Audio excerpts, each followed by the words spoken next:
សួស្តីបងប្អូនទាំងអស់គ្នាថ្ងៃនេះអ្នកគ្រូលើកជើកលំហាត់ត្រៀមប្រឡងឌីប្លូមកបង្ហាញដល់បងប្អូនទាំងអស់គ្នាបន្តទៀតចា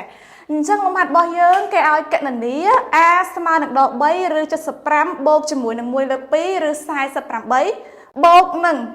ឬ12ចាអញ្ចឹងដើម្បីធ្វើការកណនីលំហាត់ប្រភេទនេះបានបងប្អូនទាំងអស់គ្នាត្រូវបញ្ចេញមួយចំនួនពីរ៉ាឌីកាល់ជាមុនសិនចាអញ្ចឹងដំបូងឡើយអ្នកគ្រូធ្វើការបញ្ចេញឬ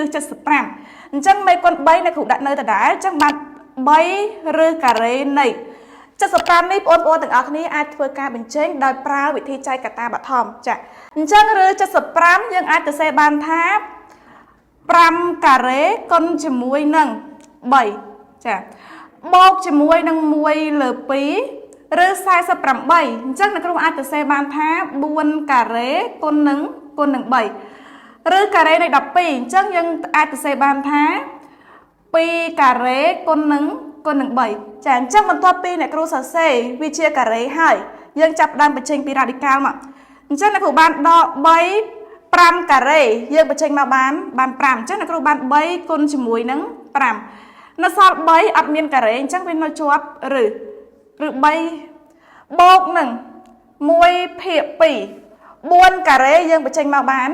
4ចាអញ្ចឹងនៅជាប់ឬការ៉េ2ការ៉េអ្នកគ្រូបញ្ចេញមកបាន2នៅសល់ឬការ៉េ3បន្ទាប់មកអ្នកគ្រូធ្វើការគុណមេគុណខាងមុខអញ្ចឹងអ្នកគ្រូបានដកឲ្យ15ឬការ៉េ3បូកជាមួយនឹងកន្លែងនេះ1លើ2គុណជាមួយនឹង4អញ្ចឹងយើងយក1គុណនឹង4ចែក2មកបាន2នៅសល់ឬការ៉េ3បូកនឹង2ឬ3យើងមើលកន្លែងរឹសនេះគឺដូចគ្នាឬ3នឹងឬ3ដូចគ្នាចាកាលណារឹសដូចគ្នាបែបនេះគឺយើងបូកដកមេគុណនៅខាងមុខអញ្ចឹងអ្នកគ្រូបានដក15បូកជាមួយនឹង2បូកជាមួយនឹង2អញ្ចឹងយើងធ្វើការ15ដក2នៅសល់ដក13ដក13បូក2នៅសល់ដក13បូក2នៅសល់ដក11អញ្ចឹងអ្នកគ្រូបានដក11ឬការ៉េនៃ3ចាអញ្ចឹង A របស់យើងគឺចម្លើយស្មើនឹងដក11ឬ3ចាអញ្ចឹងឥឡូវយើងចូលមកដល់ B B គេឲ្យមកកសោមបែបនេះគេឲ្យបែបអញ្ចឹងបងប្អូនទាំងអស់គ្នាត្រូវគិតដល់រូបមន្តមួយគឺលក្ខណៈមួយគឺឬ n គុណនឹងឬ m ស្មើនឹងឬការ៉េនៃ n គុណនឹង m ចា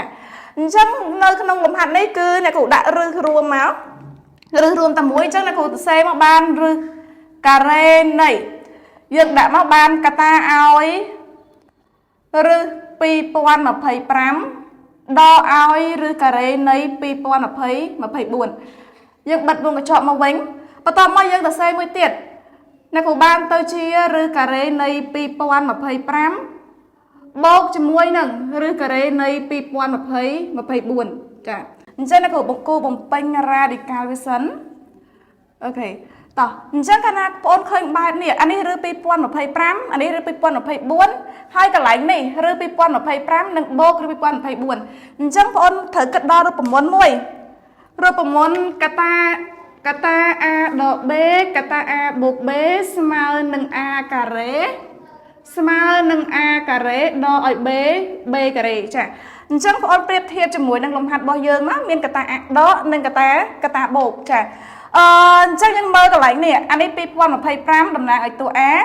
កន្លែងនេះឬ2024តំណាងឲ្យតួ b អញ្ចឹង a ដក b a បូក b អញ្ចឹងយើងចូលបានរូបមន្ត a ការ៉េដក b ការ៉េអញ្ចឹងអ្នកគ្រូទៅសេបានឬការ៉េនៃតួ a របស់យើងគឺរឹស2025អ្នកគ្រូបានរឹសការ៉េនៃ2025លើកជាការ៉េដកឲ្យតួ b របស់យើងគឺរឹសការ៉េនៃ2024អញ្ចឹងអ្នកគ្រូបាន2024លើកជាការ៉េឥឡូវយើងមើលកន្លែងនេះឬ2025លើកជាការ៉េជាមួយនឹងរឹសយើងសម្រួលចោលអស់កន្លែងនេះការ៉េជាមួយរឹសយើងសម្រួលចោលអស់ចាអញ្ចឹងយើងបានឬការ៉េនៃ2025ដកឲ្យ2024ចាអញ្ចឹង2025ដកនឹង2024យើងនៅសល់ សល់1អញ្ចឹងអ្នកគ្រូបានឬការ៉េនៃ1យើងបញ្ចេញទៅឬមកគឺបាន1អញ្ចឹងចម្លើយ B របស់យើងគឺស្មើនឹង1ចាអញ្ចឹងការដោះស្រាយលំហាត់របស់អ្នកគ្រូបានឈានមកដល់ទីបញ្ចប់ហើយអ្នកគ្រូសង្ឃឹមថាបងប្អូនទាំងអស់គ្នានឹងយកលំហាត់ដែលអ្នកគ្រូបានបង្រៀននៅថ្ងៃនេះទៅអនុវត្តរៀងខ្លួនបន្ថែមទៀតចាហើយក៏សូមជូនពរដល់បងប្អូនទាំងអស់គ្នាទទួលបានជោគជ័យនៅក្នុងការប្រឡងនាពេលខាងមុខនេះចាសូមអរគុណ